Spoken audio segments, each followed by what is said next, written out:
Hey guys, Dan here and Joe, and it's Dan's big movie again, July, and the anniversary of a movie that you have been really wanting me to watch for years. Yeah, I thought you'd like it. Long time. So when I saw this coming up on the anniversary docket, came out in '96, so this would be the 25th anniversary Wow. of A Time to Kill. And I said, you know what, let's pair it with another Grisham. And we talked about a few different ones. Well, you see, the thing is, Dan, I think the actual double, the Grisham double we should have done Pelican. was, and The Client, because we always talk about those ones.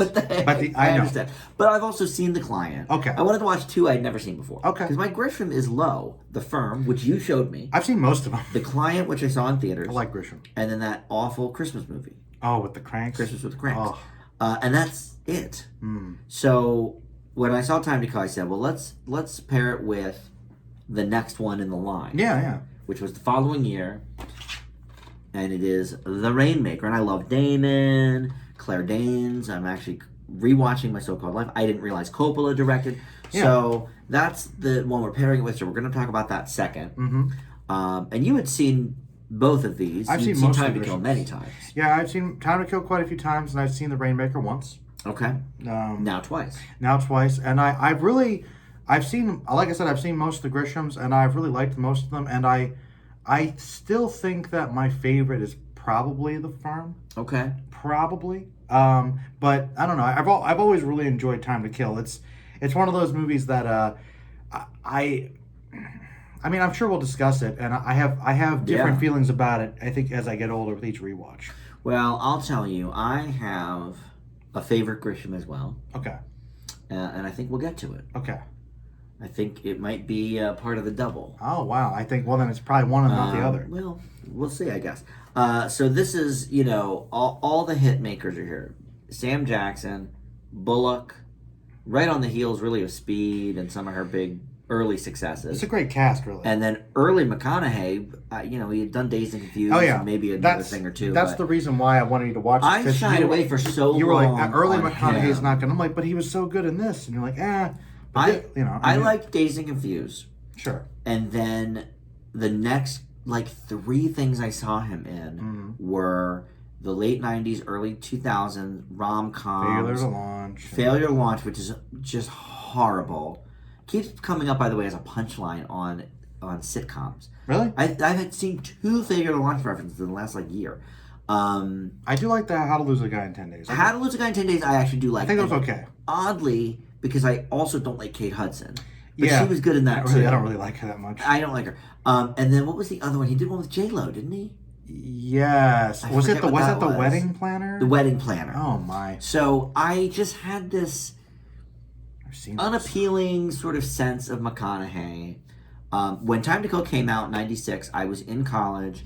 Didn't have a car yet, though. Yeah. So we didn't drive to the theater unless we were all going and it was something, Scream, I saw that way. Oh, but, same here. Yeah. But unless they brought it on campus and it was the $1 movie of the week is whatever. And I saw a lot of movies like that I maybe wouldn't have sought out otherwise, like Sleeper, the one with Brad Pitt. Oh. Not Sleepers. Sorry. Oh, okay. Not the Woody Allen one movie. with the kids. Oh, yeah. I was like, wait, what?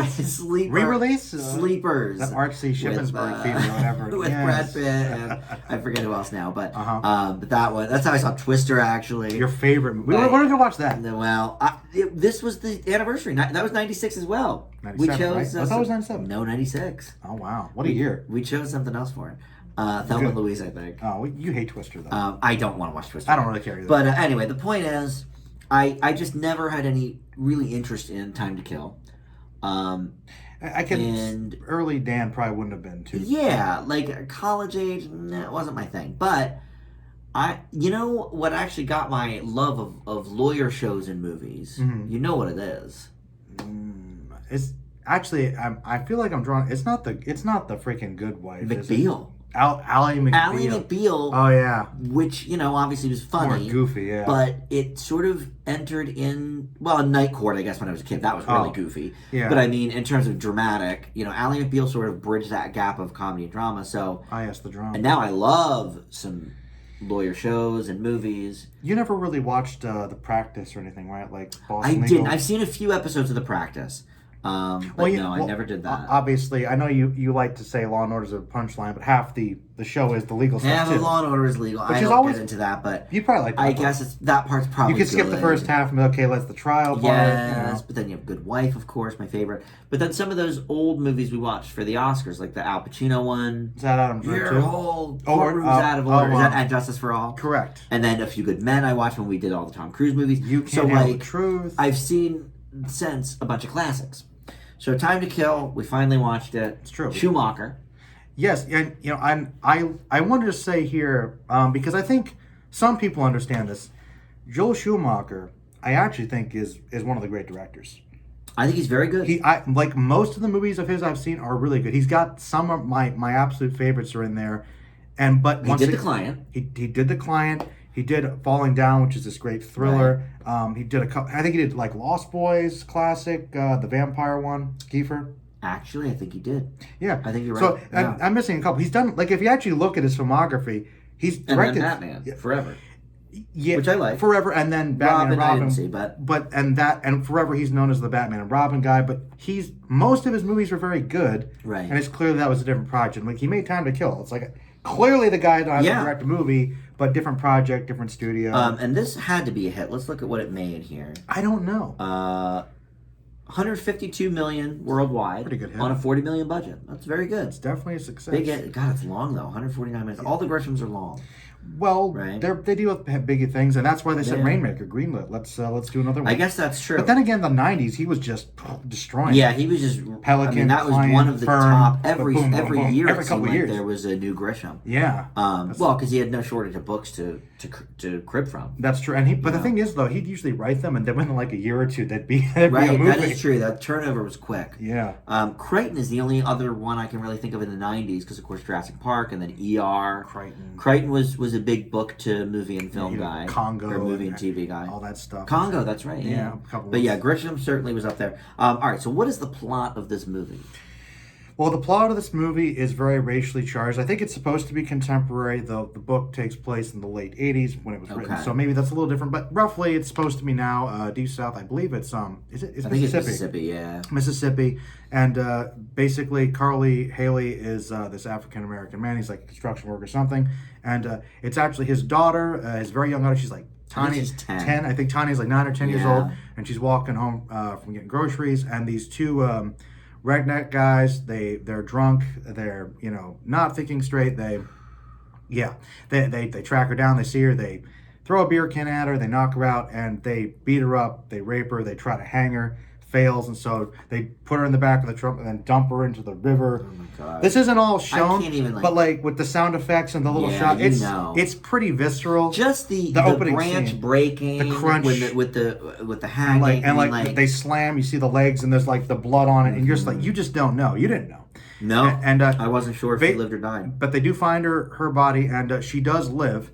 But obviously, she's extremely beaten up. Yeah. We found out later. Lost sight in one eye. Lost sight because they punched her, and I mean, they both raped her. It was really bad. And we find out later that she actually won't be able to have kids because of the damage. Right. Which is another level. And obviously, the family, whole community is upset by this, and it's very. I guess the area the county they're in is heavily black, a lot of African Americans there. So it's, but I guess kind of in a more rural, poorer part of the South, except for the parts of town that are obviously the white contrast, which is, I guess, kind of a bit wealthier perhaps. Yeah, but everyone not super rich, but certainly wealthier. There's certainly more middle class. There's a contrast to obviously the poverty and whatnot. So that's for sure. But everyone's upset by this. And Jay Brigance is the lawyer who kind of is associated with Carlier, who is Samuel L. Jackson, and Brigance is Matthew McConaughey, a young lawyer who's a bit down on his luck. His practice doesn't have many clients. He inherited the office from Dodger Sutherland, but he's got no bills. Carly comes to him in the office, is like, hey, how would you feel if somebody did this? You defended my brother, you got him off. I'd let you know, I kind of feel like I might be doing something I might regret. And McConaughey is like, okay, but doesn't say anything. No. Even though his wife actually judges later, like, he came to you, he was trying on some level to maybe stop him. But, McConaughey kind of feels a similar way because he's got a kid too. Right. Anyway, we'll get in. I think it'll be a discussion for sure. But basically, They do track down the rapists. They find them. They're about to book them for trial, and as they're going in, Carly comes in with his AK-47, which in the book he actually got, I think, from someone who knew his brother, because there was like some had some like gun trade. So there's more details. You've read all these books too, right? Or most of them. I read most of the Grisham books. I do like the books a lot, but anyway, blows them away, and also hits the I think the deputy sheriff Chris Cooper blows his leg off. Poor guy. And he runs, and they bring him in, and really the rest of the movie is basically just setting up the defense, and Jackson's character doesn't have a lot of money, so Jake doesn't take it pro bono, but it's basically like, give me whatever you can. It's basically so more or less pro bono. More or less, just I'll do your main case, because he kind of believes in it, but he also sort of wants the glory, wants to save the day, build his reputation. So it's a little bit of a mixed result there. There's other characters like Oliver Platt's the guy that's a divorce lawyer who's like, don't do it, has the jokes. Yeah. Sandra Bullock's the young legal student. Bullock comes in from Boston, apparently. I'll say outer suburbs of Boston. Well, yeah. I'll say a generation from Boston. Okay. I wouldn't say her accent was quite there. New but England, whatever, I don't really care. But she comes down, wants to support him because she's a big liberal, wants like no death penalty, because that's what they're aiming for. Kevin Spacey's the prosecutor. He's like, I'm running for governor. Yeah. Let's hang this guy. Let's kill him. Get him to the gas chamber, and let's do all the shady stuff to just let's tamper with the jury. Let's get in good with the judge. Oh yeah, and McConaughey was trying to get it out of town because he figured it'd be biased. No bias. Maybe more racially charged Spacey here. Blocks that. Spacey does block it, and that's really it. The rest of the movie is just a lot of build-up and debates about how people feel about the death penalty. Was it right? Was it wrong? Right. And also, really, the subplot, which is also the plot, is that the one of the people that's killed, one of the rapists, his brother Kiefer Sutherland is close to the Klan, meets up with the Red Foreman, and that's right. Yeah, with Clarence Boddicker, another bad guy, and the Klan starts. You know all the names off the top of your head for these characters. I do. I do like this movie. I should say so. I watched it a lot. It's just rolling off the top. I do, and man, and it's basically the Klan kind of comes in, and they're stirring things up, and the NAACP trying to scare McConaughey. They threaten him. They try to burn his house. And of course this creates tension in his marriage. Wife and kid, they leave. Right. And then there's sexual tension between him and Sandra Bullock. Same. I always mix them up. Same, because Pelican Brief and hair and whatever and Roark. Yep. Roark. With her, and so they're kind of testing that because they're both stressed. Let's see. Did I miss anything else? Those are all the bullet points. And that's the big thing. And then it's just the trial, and you got a couple main points, and it's a good hour of trial, I'd say. Like it's really it takes a lot of trial. It's like a lot of build up, but then there's a decent trial, and they've got. Really, it's Dr. Chilton from Lecter comes back in to be the psychiatrist again. Yeah. They get him with the prosecution. We learn more about Donald Sutherland's character, that whole thing. Oh, Donald Sutherland was this former civil rights activist, but he was like fighting police and pickets, and he kind of, I guess, got upset with the justice system. He's an alcoholic. He quit. Right. His buddy, Dr. Terrell Bass. I'll never forget that character. Love that actor. Yeah, comes in to be the defense psychiatrist, and they pull a fast one. Say, can we discredit him? Even though we learn more about it later. Like we learn the truth about that whole thing. The context of all things, which is kind of almost like a sub, kind of reflection of the whole point of the movie is context. And there's also Chris Cooper's idea of like, okay, how does he feel about getting shot? They used to be friends. Right. Is that gonna affect the conviction for the jury? A lot of the jury is mostly white. He said he got it. He said he was like, I get it. Yeah, I get it. He should have. Even though he took my leg, like whatever. And then eventually they get, of course, Samuel Jackson, Carly on the stand, and it's going well. And then Kevin Spacey gets him on. Then it's the the most iconic part where destroys it. Yes. And they should have said objection many times, but it was too dramatic, so they kept cutting to amount the tension. And then and then spoilers. I'm just. See how this is every scene of the movie. But finally, and I know what probably did it for you is, pretty much one of the best closing argument monologues in film history. Yeah, man, that was really up there. Yeah, sure. It is. Like that part's an A+ right there. Yeah, it's very just, and I think McConaughey's acting is just like I love it. Look, it took McConaughey about 15 years to bring it back. To realize he needed to be doing what he wanted to do, and not this, fool's gold garbage movies.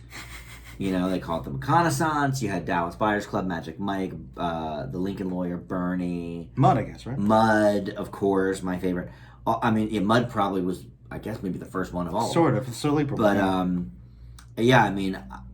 now he's very revered. He hasn't done any hits in a while. But Wolf of Wall Street, he had a minor cameo, and they amped it up in the he was a selling point. Preview, like right. Oh, this is the new Matthew McConaughey movie. Well, here's the weird thing, Dan. Is mostly because of this movie and a couple other ones. You already knew. Like Contact. I always was a McConaughey. Yeah. I was like, I know he's. Oh yeah, you love Contact too, which I hadn't seen as well. That's another '90s McConaughey. Yeah, another '90s staple. So I always liked him, honestly. Yeah.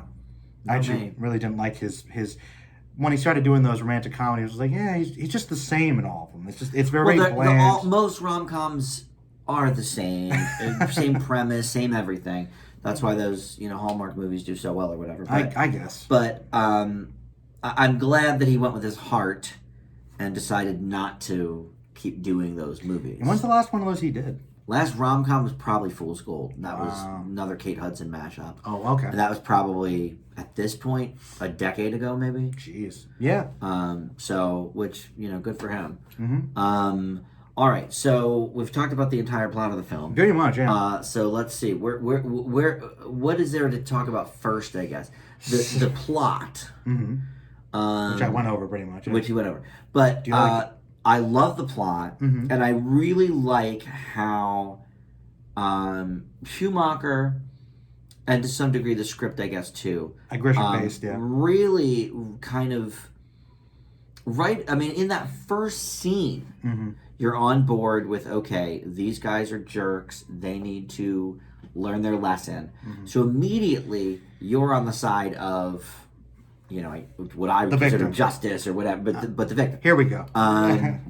And so I think that sets kind of the tone for everything, because the whole time, we're thinking, oh, well, they're in this small town, the jury's mostly white, some older people. You just assumed the one guy was KKK. I thought the one man was KKK. Well, there was some lingering... Oh, yeah, the lingering shots. Well, the lingering on the one cop who every time. KKK. You like how when he turned... That was actually my least favorite part of the whole movie. He kept hanging on, like, do you get it? That was my least favorite part of the whole movie. That guy's evil, do you get it? Is that Schumacher insisted on the close-ups of the hang of this cop. We got it. He's in the KKK. We learned that a couple scenes 5 scenes ago. I understand. I'm he wanted to make sure that an idiot. You got it.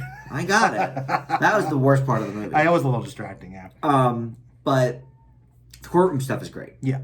The obviously you mentioned the speech, but even before that, the build-up, people on the stand, they get the psychiatrist up there. The Chris Cooper one was great. And this judge seemed fair. Okay. Yeah, he seemed pretty fair. It's, he's in with Spacey. He is in with Spacey. So he refuses the move of venue. But I think Bullock brings like some little things like, oh, okay, I guess you can. Actually, one of the best ones was like, what was it early on? Like, well, we have our intention to file. You cannot deny it before you do file. Yes. Do you understand? Do you wish to file? Yes, I do. Deny it. Yeah. Well, he started out that way, like they all do. Yeah. And that's based a bit. And him, being in Spacey's pocket and everything.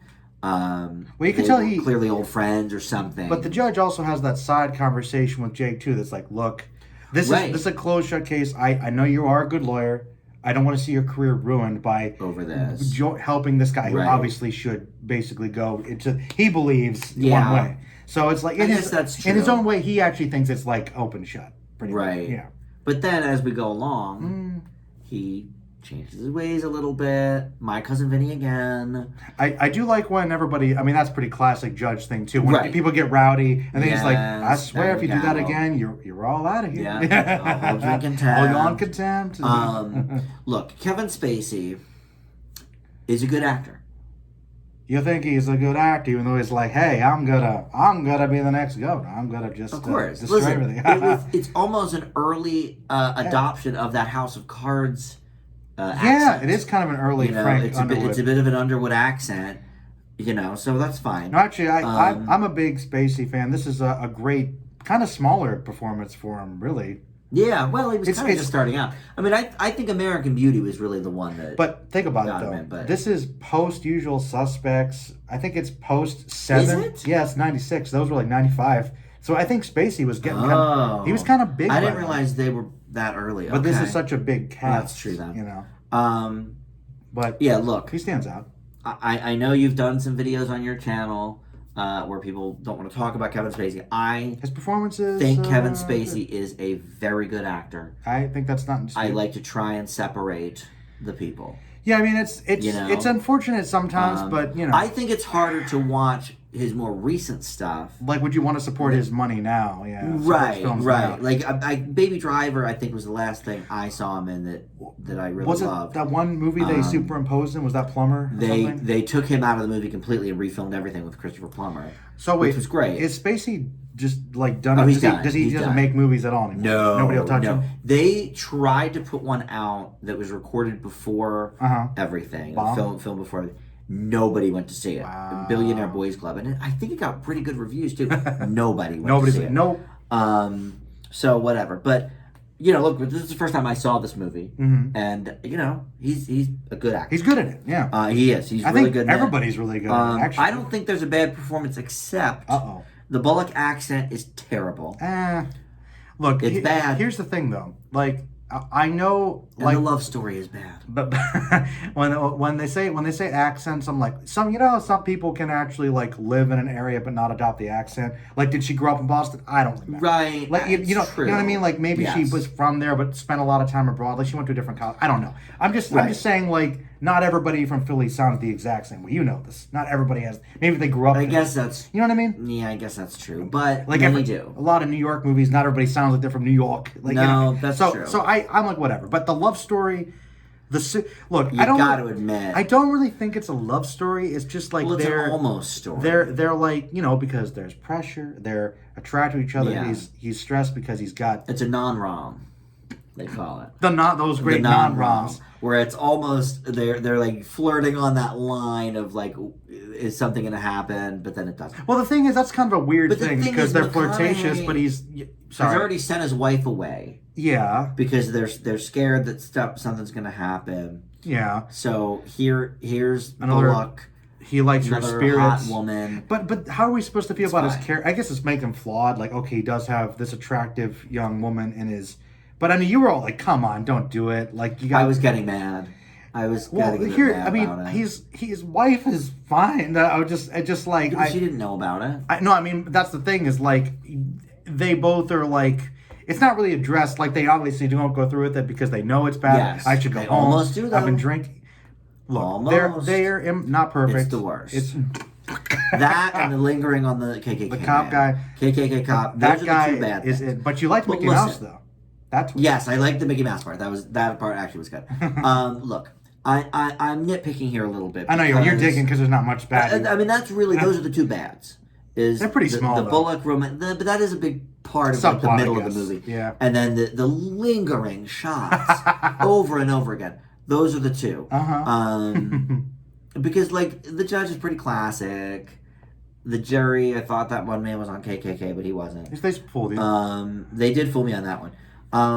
Yeah, I like that this kind of mysterious Mickey Mouse dude was like trying to help out. Oh, and we forgot the other cop, the other black cop, Charles S. Dutton. Is the sheriff, yeah. Is the sheriff. We love him. Also, your one favorite actress is the nurse in that random... that's right. Octavia Spencer. Yes. Which, listen. Yay! Listen, I'm a fan. You know. She didn't even have a line. They panned across, they didn't hold on. And I saw her big old eyes, and I said, "Wait, I swear, I think that's Octavia Spencer, like younger." You know. And then she came up at the end again before we got to look her up, and actually had a line. And split she was on. I think she had one line, 1 second on camera, and we saw, and even you were like, "Oh my god, that is Octavia Spencer." I think you're right. Earliest thing I've seen her. And then we waited for the credits. It's like, oh, she's there. So I was very happy about that. That always raises a movie. A little. But yeah, the fact that they just zoomed past they won't her, hold it because she's not an actress. Yeah, she was just a nobody at the time, basically an extra. Yeah. But look, Jackson at this point would have been coming off of Pulp Fiction a year or two. A little Jurassic action. But yeah, Jurassic was before that even. So he was pretty known. Yeah, but I mean, not big yet. Not for something this dramatic. Because you had, like, Pulp Fiction has drama moments, but obviously it's quirky, goofy, weird. Say it again, Brad. Like, what, Yeah, it's like, check out the big, this is a tasty burger. Can he have, like, heavy themes? It's pretty heavy. I mean, this is, I think, even still to this day, now we're talking 25 years later. Pretty dramatic. I can't remember a more intense, serious, dramatic performance from him. There's got to be some. I mean, I haven't seen all of his movies. I've seen a lot of them. I can't pick them all up, but I would say that Black Snake Moan seems pretty serious, I guess. But I didn't see that. Despite the trailers, it actually is pretty serious. I always got that feeling. But that's a serious one. I think he's pretty serious in The Negotiator, Spacey again. Okay, Spacey again. The only other movie I can think of that comes close to this for dramatic is Unbreakable as Mr. Glass. It's pretty. Yeah, that's true. That's kind of that is actually pretty heavy too. Pretty heavy stuff, though. Yeah. I think this is heavier. It's certainly heavier. I would agree. And I think he's on trial for murder here. He is, and there's a lot of racial stuff, and there's some class stuff, and there's a lot of complicated things he's dealing with. And I like how the performance and the writing, obviously shows that nobody's really perfect. We've all got biases and dealing with a lot of things. Though I will say that I do still think Glass is among my favorites because it is something that's more at a type, and as good as this role is... Now, you're saying Mr. Glass, not the movie Glass. Glass from Unbreakable is what you're saying. I am saying Mr. Glass from... Although he was good in Glass, the only good thing about when he finally showed up in the movie, and that was bad, not to curse. But anyway, I think that character is one of his most divergent roles. Whereas this one is heavy, but it's still in the line of more traditional Jackson. Well, and it was also before all of the rampant yelling. All the snakes on a plane. This is actually a pretty subdued... Like, he kills the guy, but when he's, like, in jail and he's, like, pretty quiet. McConaughey, there are some very subtle when he asks moments Cooper here. To, like, forgive him, like I'm sorry. Yeah, when he goes to the hospital to see Cooper. There's a lot of more nuanced moments in there. When Spacey gets him, though, on the cross-exam, that's when you get the iconic Well, that's Jackson when you get the anger building up. But, before that, we see, I think, a very dramatic, restrained side. Like pretty quiet, you're right. He seems like a quiet guy, actually. Yeah. For the most part. So I like that a lot. Very vulnerable, in a way, actually. Very vulnerable. So let me think. Is there anything else about this before we give our grades? I guess... Well, all right. Questions? Yeah, I always have good questions. I guess this is one thing that I think the movie is probably a little, maybe not considered one of the best Grishams because it's a little divisive in its morality and politics based on the because of the death penalty stuff. Well, here's the thing, and I don't really want to spoil the movie, but if you haven't seen it, skip this part. But just go watch it. Because I think that it does deal with heavy things, and obviously the whole death penalty and what is justice, is revenge justified? The movie's called The Time to Kill. That is the idea. When is it? Is it acceptable? When is it the time to kill? When is it? When are we? And that's the nuances. And there's many kills in the movie. There are, and there's constant people trying to kill each other. You see the rednecks; they're trying to kill all the girl. Black people. And then the girl. You see, Jackson does the killing, and then they're talking about death penalty, which is possible. And they want revenge for them killing this woman's kids. The KKK. You can't kill our people. See, so it's like everybody has these urges, and that's the great thing about the court system is like we've got these laws, but some people have these hard codes, but we try to look at the nuances, which is why we present our arguments, as well as the facts, and it's how you feel and connecting with the moment, which is how McConaughey wins the case when he's like, imagine this, can you see it? And this is the thing. Oh God, that's a good scene. That sent chills. For me. I know it always makes me a little sad. Tearing up. Like it was, and that's the thing. I mean, it was a great speech. I'm behind all of that. Right. Like I think that's the movie's dealing with powerful stuff, and I'm all down for that. Okay, but, is it realistic that all those people agreed with that? No. Okay. Number one, ideal. And here's the thing. And here, wait, before you say this, here's my issue. And you even had a comment going through it, which I wanna pick your brain on before you give your break, because I know how you feel, and I understand. But here's the thing.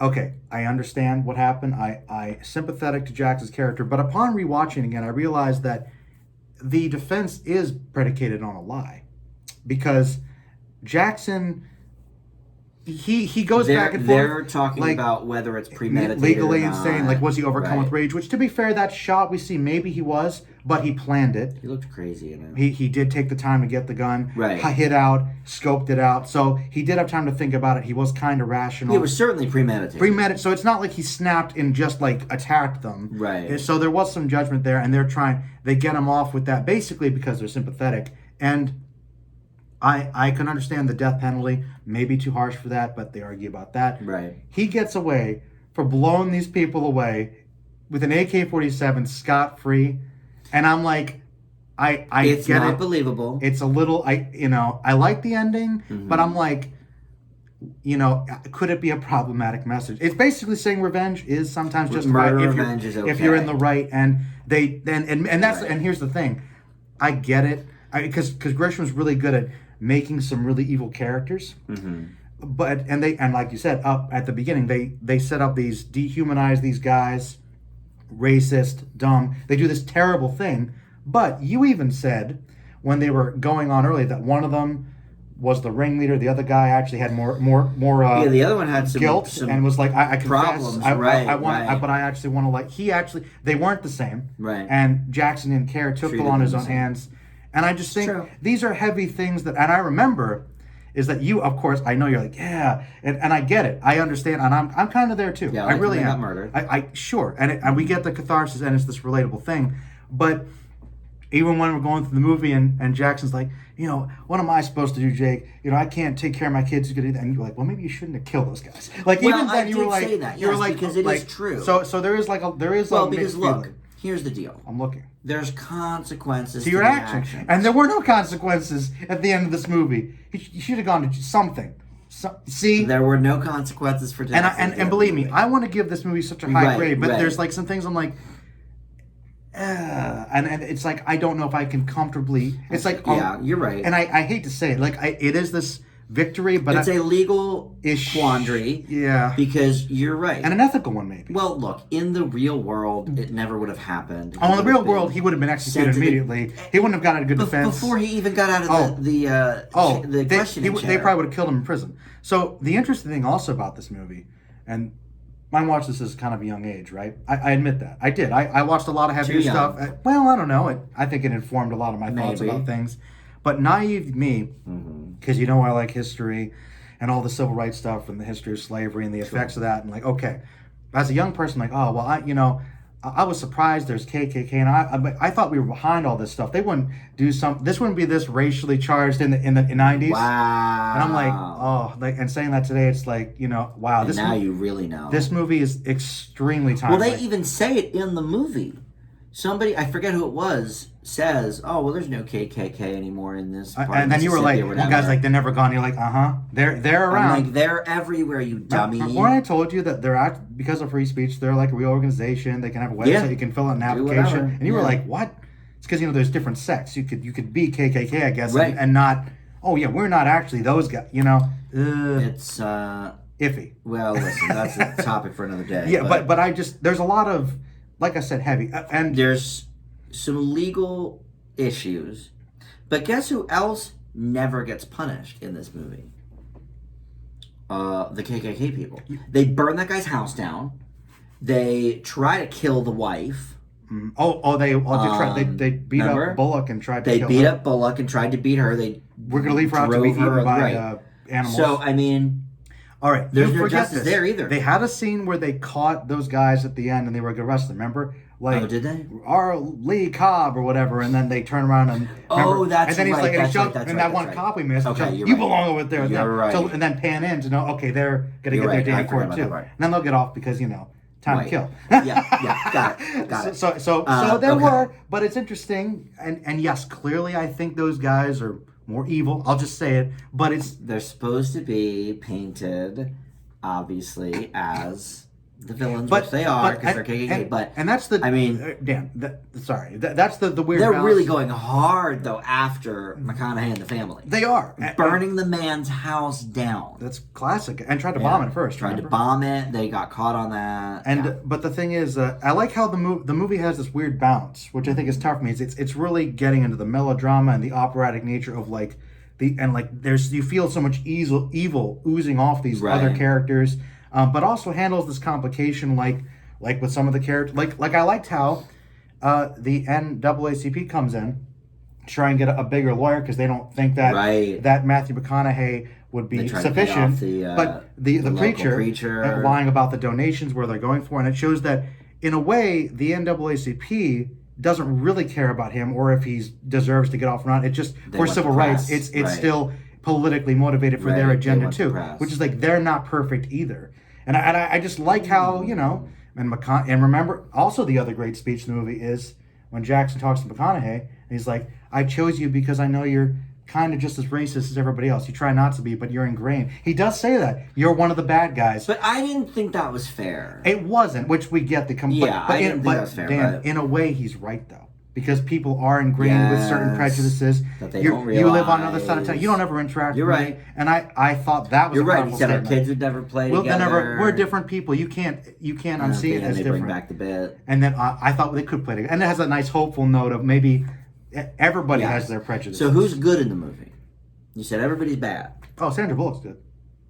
I mean, I guess she's trying to sleep with. She's trying to sleep with a married man. Okay, who's good? Oh, the wife. Jackson's wife is good. good. The girl, I think Tanya's fine. Well, yeah, okay. Okay, she's fine. Sheriff, good. Although he does breach Miranda by beating that guy without, like, you know what? Because I did watch a video about how this does, like, brings the evidence and slams it down. Well, bam. Like, okay, but he is good. I'll still give him good. Okay. Mickey Mouse, secret agent. Yeah, not secret real. agent Mickey Mouse was good. What about Chris Cooper? Good. I think he's the best one. Forgiveness. I think he's the best one in the whole movie. But you like him because he also agrees. Well, because people should have been murdered. Chris Cooper, best again, gets his leg blown off and is like, you know what? I forgive him, cut him loose. Yeah, I would do it too. Yeah. Yeah, Cooper might be number one. I think Cooper's probably number one. Sutherland, actually, advice, knows. Donald. I understand. Not Kiefer. I knew you didn't mean Kiefer. Yeah, best guy, no villain. I got that. I guess, although I wish he was a little more helpful through the process. He came and supported in the background, like, I'll be in the courtroom, Jay. Do that. And I like how he says, "Please help me." Like, be better than me. There's mysterious things with that, and he doesn't give him enough help. I don't think he's up there with Cooper. No, I think it's probably Sheriff Charles S. Dutton and Chris Cooper are the top two, maybe, and then obviously Tanya doesn't really count. Yeah, but she's fine. She's a victim. Great, yeah. All right, look. What about the lady that instigates the fight by actually punching the KK guy first? Twice. I hate that. That was pretty bad. So much for to be fair, like, I know that's like why we're in certain situations because people can't keep it. Just be the better person. Be the better person. All right, look. Unlike Samuel Jackson. Jackson, you know.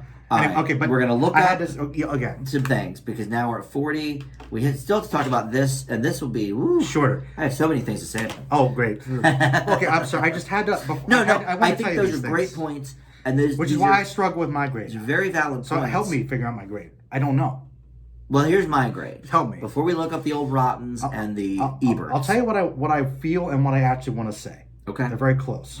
Like I want to give this movie like a sweet A-. Yeah. But then I think about it, I'm like, it had to B+. No, my grade is A-. Okay. You were right. Fine. I'll be A-. My grade is A-. I really think these conundrums that you're talking about inform the movie. I think it actually makes the movie better because they're great conversation pieces. No easy answers.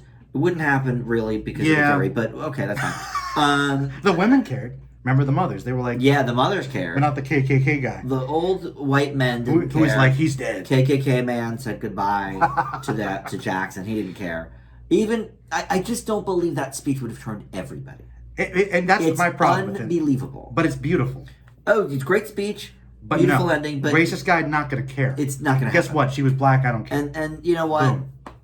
There we go. So that's not quite as a conversation piece because that's just a fake. That wouldn't movie. Happen. That's hopeful movie. But what ideals. You brought up about the consequences. The consequences of what is the time to kill. I think those are important questions. I'm just not that make the movie better. And I know, but I guess I just feel like it might have been a little braver to say, maybe he doesn't get the death penalty, but should he get off scot-free? Something. So he probably should have gotten something. But I guess if you're voted not guilty with that, the judge can't do anything. Right. So I guess it made sense. Look, the supposed romance for me is the worst. The lingering shots are kind of funny. And that's the lingering drinking shots, game. those are not funny to me. I think A- for this movie is the way to go. I'll stick with my A- for sure. I don't think Ebert liked it that much. To spoil it for you. Now, guess who was going to be the McConaughey role? And I believe he acted with this person much later in life. Oh, but Leo? Woody Harrelson. Oh. Weren't they in True Detective together? Yes. He was going to be the main person. Huh. Yeah. Man. Look, he could have done it. But at that point in time, that was, I think, before Larry Flint. So we hadn't quite seen his really dramatic side yet. I think he would have been a good everyman, but I don't know if he would have been quite the dashing young lawyer. Like, Harrelson would more like out of his depth, I think. Yeah. Maybe. I think McConaughey was probably the better choice. Yeah. All right. Oh, now this is interesting. So 68% on critics and 85% on audience. Because they're like, we agree. Let's see what some of the negatives are. Quote, not available. All right.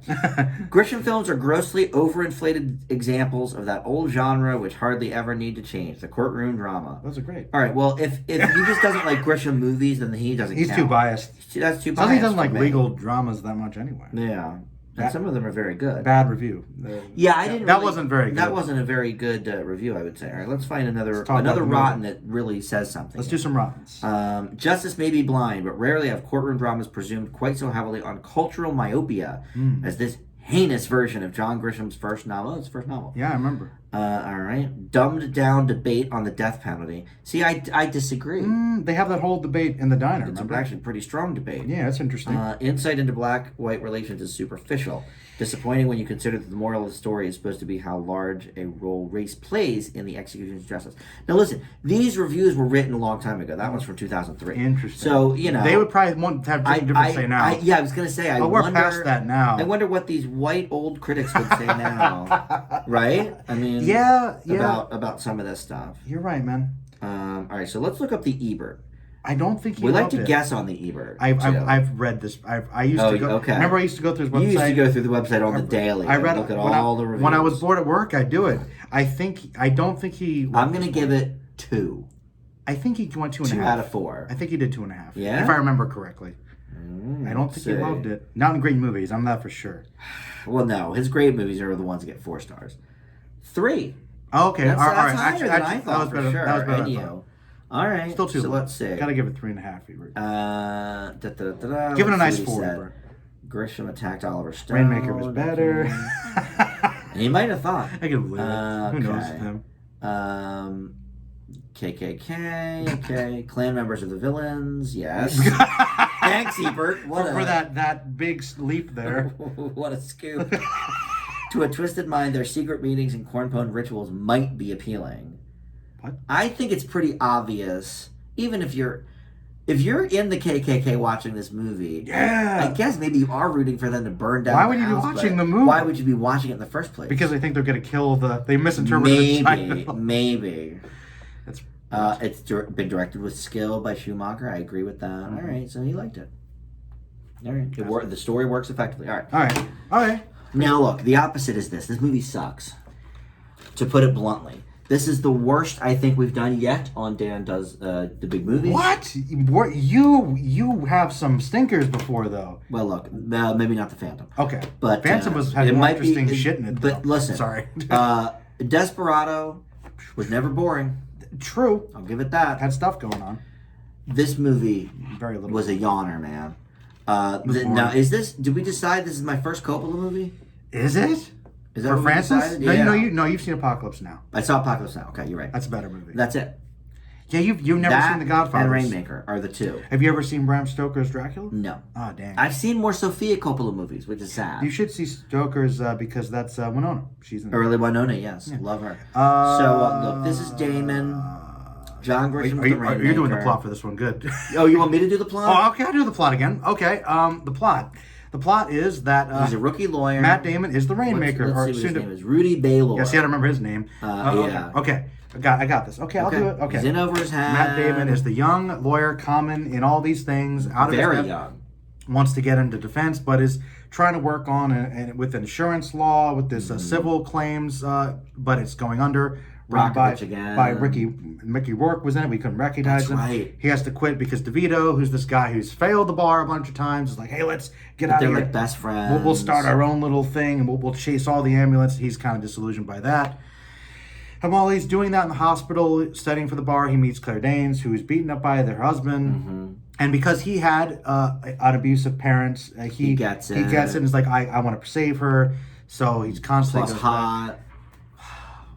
Well, plus she's attractive. Plus she's hot. And so vulnerable and weak. Tell me if she was an uggo, he would have gone up to her and been like, "Oh, what's going on here?" How noble Matt Damon. Wouldn't have done it. I actually don't like that. It's just the truth. I know. That's the character. But because he seems like the guy that cares about everybody. So maybe he'd protect everybody. But when you go to the lengths he did for that. No way. Yeah. No way. Anyway. That's actually the subplot, but it takes up a lot of half the movie. So much of the movie. Talk about a romance. Okay, well, we'll get to it. He's not his strength. Okay, anyway. All right. Nope. The real plot, the main plot is almost as boring. Wait, what was the main plot? The insurance. Okay, he moves in with this old lady. Oh, that's right. To help her with their will. Right. And to help kids come around. These jerk off kids. To help this family. Yep. The kid's dying because he needed a bone transplant. Yeah. And his insurance carrier. Oh, this is so ridiculous. So bad. They wouldn't give him experimental stuff, which I guess is realistic. So that part at least made sense. But the guy is so evil that he literally mailed back in print, you're stupid for asking for this. Right. Don't send us letters anymore. Yeah. I guess. So basically the kid, has to give his testimony on tape because he's going to die. Right. And really it's just a matter of can we get back at the insurance company. And John Voight's the prosecutor, who is also evil, but also kind of jerk. Incompetent, though, at the same time.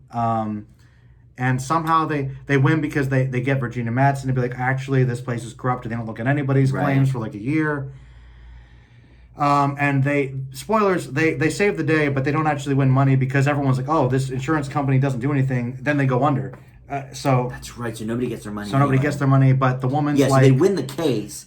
But then nobody gets the money because they go bankrupt. But the mom's okay with it because, hey, we stuck it to them. I proved I was right, which is fine. But then Matt Damon was like, I'm going to quit the law because it's not for me. Yep. And just have sex with Claire Danes and that'll be that. I feel like there was more that happened. And you forgot to judge Quantum Leap. Oh. Dean Stockwell. And also, true, Dean Stockwell was the original from Dune. He was the original... guy and David Lynch again, Blue Velvet, randomly in that. That's right. Yeah, he's Quantum Leap. He's the main. That's the guy, right? That's what I know him from. Yeah, that's his biggest thing. But he was the corrupt judge because there's always a corrupt judge, and they switch it to Donald Glover, who's better. Donald Glover. Glover won. Danny Glover. I always get Donald them. Is the younger one. Childish Gambino. Yeah. Gambino. What's his name? Yeah, Danny Glover. Danny Glover, Lethal Weapon. I'm too old for this. I'm too old for it. That guy. I always get them mixed up now. Gone Fishing with Joe Pesci. No. Okay. No. It was a hit. No. No, it wasn't. It was a bomb. I thought it was terrible. Bomb. From what I understand. Okay, but anyway, he's the good judge. Right. And I want to say there was was there more of a case that they got around to? No. I'm just trying to. Was there anything else? This movie was so boring, Joe. Look, I'm a Damon fan. I've seen some good Damon movies. I've seen some bad Damon movies. Downsizing. How many really boring ones have you seen? Downsizing was up there. Okay. And The Rainmaker. That might be it. I mean, most really of his movies have stuff happen. Most of his movies, at least if they're bad, stuff is going on. They're memorable. The most memorable thing about this is probably that side plot where he goes to Claire Danes' house and the boyfriend's beating her up and all with of this. The baseball bat, and he plays baseball too. And then he plays baseball, and then the tearing down the house. He tears down the cabinets and stuff. The guy throws a cabinet on Damon. Okay, their house is completely. He rocks the fridge until the fridge falls on. Everything's made of plastic. The stupidest fight scene. And all this little do whimsical. Oh my god! Oh, the music. It's like that The music. musical bit in A True Romance, but every scene. Yes, every scene had this like jazzy, like you're picturing like Woody Allen, like people tripping on themselves, like whoa, like like Looney Tunes. While like people are like shoving guns in people's faces and they're throwing cabinets at you. It made no sense. The music I mean, place it was good bad. for a laugh. But a whole movie of these bad music. Well, there's supposed to be these dramatic moments. I mean, I don't know who approved that, but it didn't mesh with the themes and the script at all. I think if Coppola looked at the final cut, he must have approved it. Maybe this is the coda. We agreed that this was the one for the studio. Oh, yeah. They all do one for me, one for them. And he'll do some more. They said, here you go, do Rainmaker for us with Grisham. Got a contract with Grisham. And then you Grisham. could do some indie garbage, next. And he said, okay, great. I don't think Coppola's heart was in this. No. If this was the only Coppola movie I ever saw, I would think, why is everybody into him? Here's the thing. I feel really bad you said that, because, I mean, like, you've seen some... all right, you saw Apocalypse Now is great. Like, his early stuff, the, like, handful of movies he's known for that... made The Godfather. This is the thing. I get it. Like, the weird thing about Coppola is that he is one of the greats. Mm-hmm. Like, when his heart is in it, he makes some of the best movies of all time. Right. But then the rest of the time, like, the direction, like, the cinematography in this is so bland. Like, it was so you pointed that out. Boring. Like, with, Apocalypse Now, you got the sweeping shots. And I get it, it's not like The Jungle, but you could do something more, like, okay. Look, A Time to Kill was much more interesting to look at. Absolutely. Than this. And if you look at, like, Dracula, for instance, that's a movie that's very creative, because the whole movie is, I learned this recently, is an homage to the history of film. So you got all these different practicals and miniatures and old-timey stuff. So the guy knows, obviously, how to make a movie. Look, he didn't care about it. I feel like you could make the case with pretty much any director. Like, if The Counselor was the only thing I ever saw from Ridley Scott, I would think, well, this guy sucks. So, all right, I get it. Or Spike Lee's Old Boy. Okay, well, I like that. Yikes. I couldn't compare it, so I never saw the original. But that's okay. I mean, everybody has at least one bad one, I feel like. Yeah, no, but, well, yeah. So, okay. Nobody's perfect, yeah. So, I get it. Coppola's a great director. But this is the poorest example of that I could imagine. I think he did that movie Jack with Robin Williams. Okay, well, you know what? Which might have been more interesting. Some people like that, I think. Some people did. I never saw Jack, but... this is probably... Of the ones I remember, this is probably his worst one by far. Claire Danes, by the way, who I'm rewatching My So-Called Life right now. That's where I fell in love with her, of course. She was 16. I was, I think, 15. Romeo plus Juliet we love. In fact, we might be doing that one later on this year in Dan's big movie. Oh. Possibly. I mean, I like her in Homeland, Homeland you love. I haven't seen. But she is so bad in this. But yeah, not in this. Well, she just has... They don't give her anything to do. She's not a character. She's the bandaged, she's a sad woman. I'd say damsel in distress, but she's not as interesting as a damsel in distress. She's just... No, she's just in distress. I want to say it's realistic, but like she doesn't do anything. The fact that he's like falling in love with her, purely because she's pretty, because she has no personality. Pretty and battered. That's pretty and battered. Those are the two. That's all Damon needs. It's bad all the way around.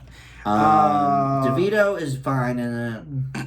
You know what's sad though? He's fine in it, but he's not really in it that much. No, he's not in it too much either. Do you like the part? I mean, I would say those are kind of the comedy moments. When he's trying to get the fight. He's small, so getting so over the desk. He gets in, whether sneaking into the hospital and he's getting the insurance, like he's the ambulance chaser. Yeah, and that part's okay. I mean, it's been a little done, but I don't know. I just feel like I feel like he's one of the more likable parts, but I wish there was more of a balance because he doesn't have a lot of screen time, even though he's sort of the mentor. Because half the movie is for the boring Claire Danes thing, which is resolved no problem because I guess it would be, even though she shoots the guy. I guess self-defense. Well, she shot him, and then Damon finished the job, right? Isn't that what happened? Or was it vice versa? I forget now. Basically, yes, he killed him, and then she covered up and said it was her so that he wouldn't get screwed over, basically. Except no one cared. They were like, well, it's self-defense. Battered. Goodbye. You're fine. Did you like the fact that he... Also, wait, were you going to say why he kept getting into the hospital? Is that what you were just going to say? I was going to part of about how on the nose it was he beats her with the baseball bat he plays baseball with. But also you were like, yes, That's also very unrealistic. But they keep letting him into the hospital, even though she's there for him, and he assaults her in the hospital. Twice. At the cafeteria. One time he punched her and then threw soup in her, and they keep... and they're just like, okay, cool, you're her boyfriend. Sure, but her husband, but if you attack people, not only is it like call security, you're arrested. Like the hospital. Kicked out of the hospital. It was so unrealistic. Even for the 90s, like, no, that's not happening. All right, so look, we know the truth is there's not much to say about this movie. Okay, wait. I was joking before when I said that. Wait. I would say this though. Mm-hmm. Even though all right, well, I want to ask you two questions. Okay. All right, first of all, I would say as kind of a caveat, even though there isn't a lot to work with character-wise, like it's not very interesting, I do think the acting is mostly good, which the review on the back says. I think from some. From some. There's some good performances. I like that the material is trying to deal with something that's timely with insurance issues, very pre-Obamacare. I have two, pre-Obamacare, pre-Brockovich. So I could see it being an issue, but I also wanted to ask about is the trial itself, the content, not interesting enough to be exciting? Not at all. Not at all. I think that's part of the problem. As we mentioned, I like a courtroom drama. Yeah. But there needs to be something interesting happening. Because, I mean, we got the insurance claim with the kid dying. Like, you cared about that a little. I did. A little bit. I did. Yeah, sure. I cared about it. But, like, why is it that Aaron Brockovich, where it's very similar in a lot of ways, that's better? Because the script is so sharp in that movie, between her and the old man from Big Fish, Albert Finney. The script is crackling in that movie. I'm just wondering. And Julia Roberts, I mean, that is a career best. Damon's career best, open for debate, I guess, but not this.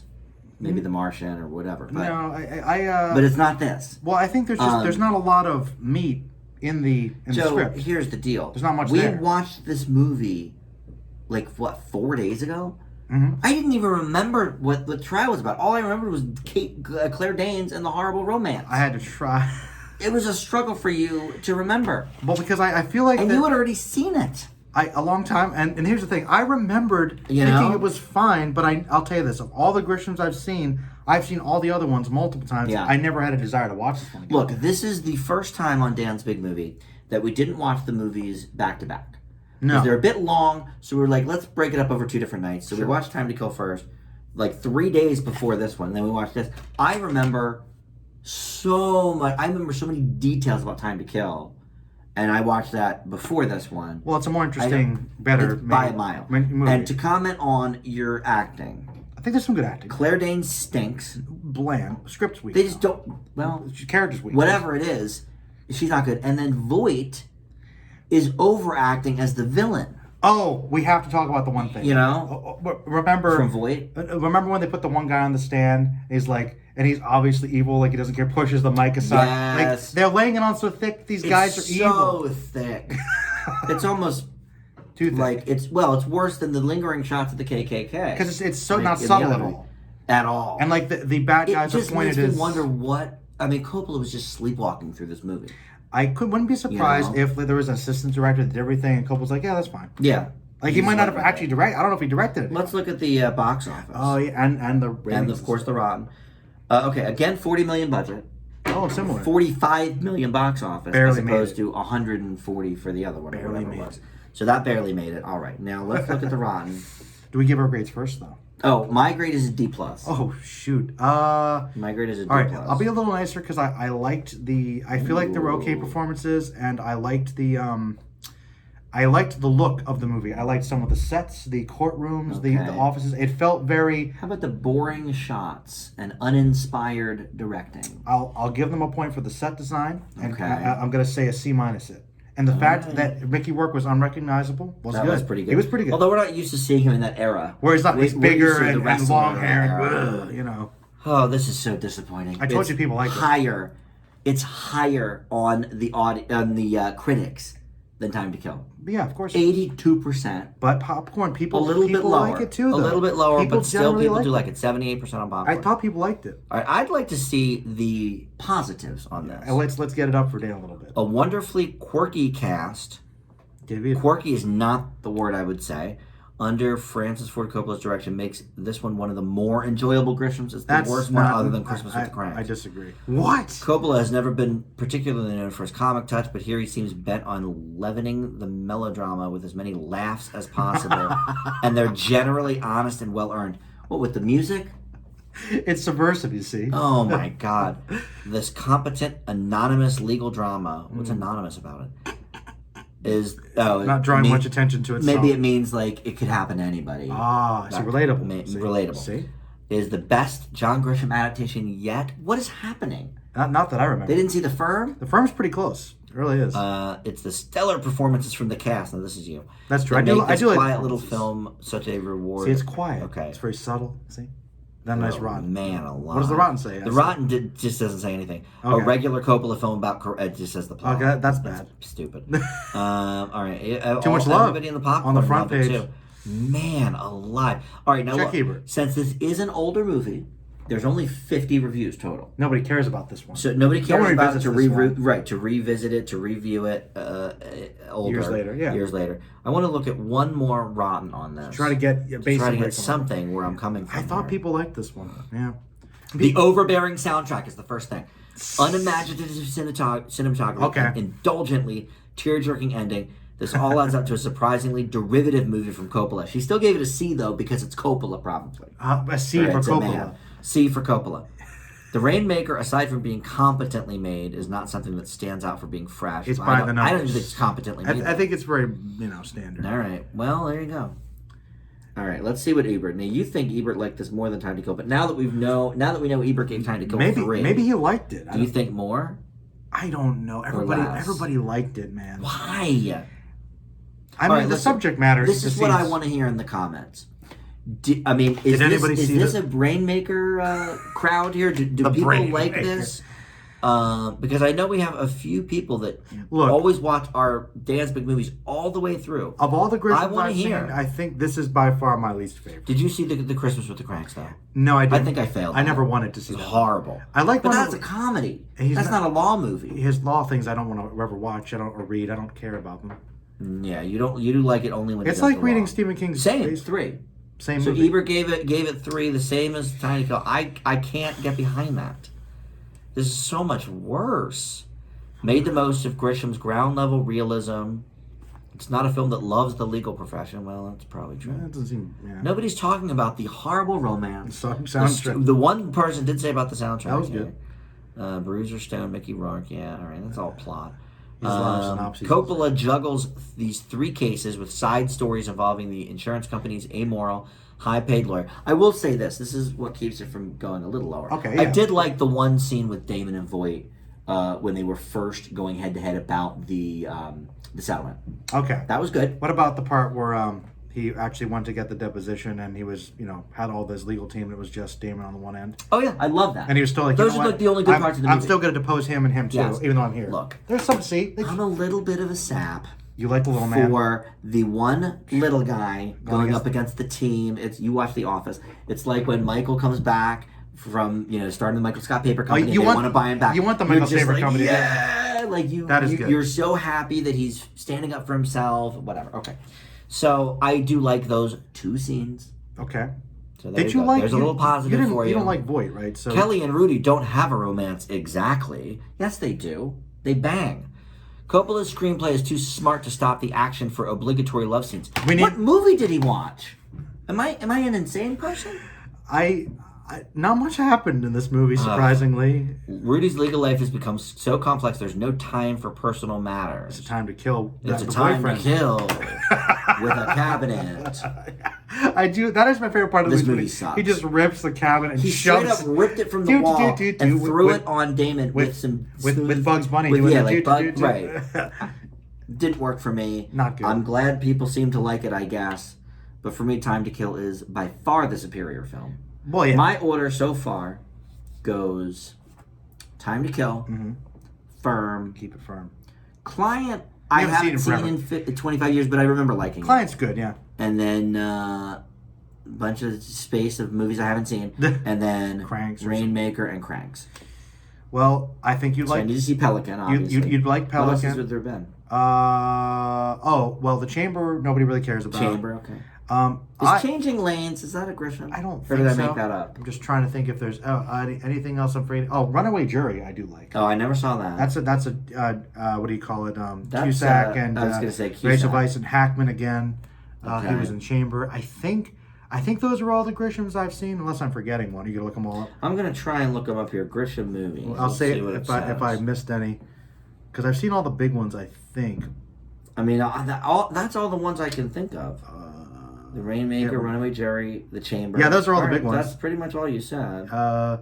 Pelican Reef, Cranks, and then 2 others. Yeah, he didn't do any others. So I've seen most of them. All right, so you've seen all the real ones. I think Time to Kill is very good. Is that your favorite? Or The Firm still? I'm mixed with that because I love the thriller conspiracy firm of everybody against him. The Firm is great. With On the Chase, like they're really good. They're both. Cruise, I think we can agree, is one of the top actors.